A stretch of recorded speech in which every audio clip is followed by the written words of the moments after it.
Hey, JC, it's Mom. After contemplating everything that you were forced to endure during your substance use and your resulting death, I can't begin to measure my respect for you. I'm honored that you chose to teach me. You understood my absence in your life and keeping family away from you when you were using. You comprehended my ignorance. You knew my fear. You looked beyond the stigma, the shame that I subjected you to. You tolerated my apathy. You know, hon, Uncle Johnny died earlier this year. He died by opiate overdose, too. Even after everything I've learned through my experience with you, he too was too ashamed, too stigmatized to reach out when he needed me the most. That broke me. I'm tired. Hold him for me, please, and don't let him be lonely and alone up there. I will love you forever, no matter what. Mom.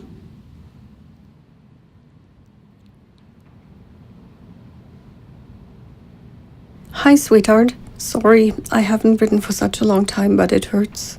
In January, we would be celebrating your 30th birthday. You were 25 when we found you in your apartment with a needle by your side. Danny, there's so much I've learned since that fateful day, and so much I wished I had known in time to help you. You did not know that deadly drugs had entered the illicit market. You were one of the early victims before fentanyl made the news and before there were any health warnings. Imagine if we had a poisoned water supply and more people were dying. Would we allow for this to happen, or would we fix the problem? We did not understand how treatment should look like, the risk of relapse, and how to keep you safe. I wish I had known about harm reduction, about keeping people as healthy as possible without judgment or shame, about the medication naloxone that can reverse an overdose. Thousands of lives have been saved, and now I carry a kit in my purse wherever I go. I do know you would be proud of me and the advocacy work I do with other affected moms and families in our group Moms Stop the Harm. Sweetheart, you're donating your story. I'm your voice, and I get to speak your name. Take care, sweet. Love you forever and always, until I find the strength to write again. Petra?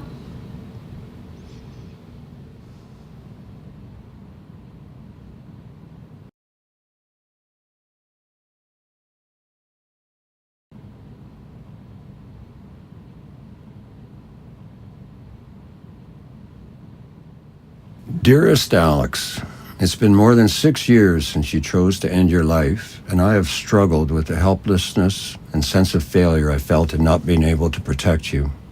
You were socialized as a young man and conditioned in the workplace to exhibit strength and avoid exposing any vulnerability.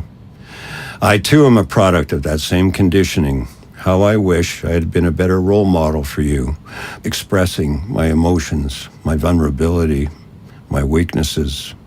For that, I'm deeply sorry.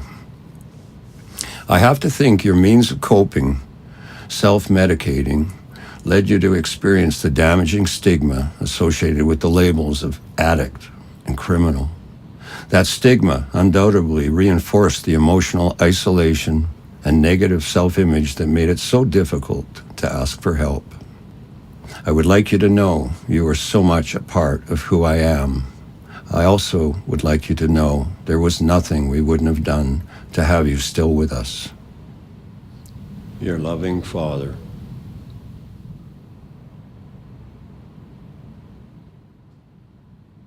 My dear sweet Neil, as my pen hits this paper, my thoughts of what I want to say escape into the other world.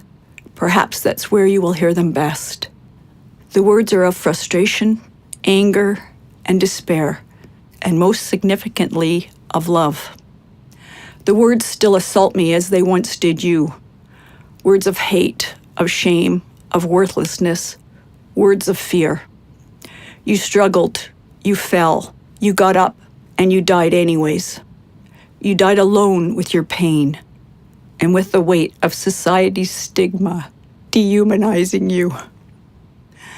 How I wish a system was in place to honor and support your needs.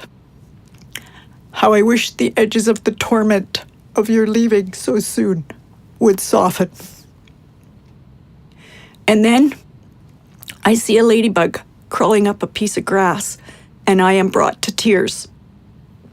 Since you're leaving, beauty shows up, as does grief, when least expected. I love you, as always. Your mom.